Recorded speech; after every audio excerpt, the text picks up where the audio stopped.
হাসরের ময়দানে আপনি বুঝবেন।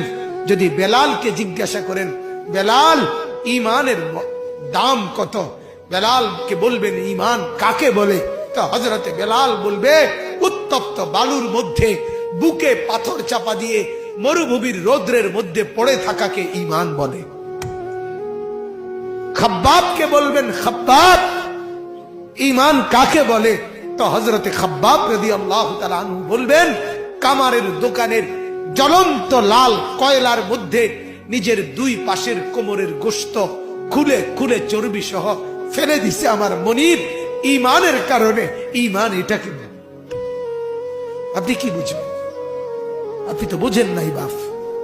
সারা পৃথিবীর জনসংখ্যা একেবারে বরাবর 800 কোটি পৌঁছে গেছে। 800 কোটি মানুষের মধ্যে 200 কোটি যদি ইমানদার হয়, মুসলমান হয়,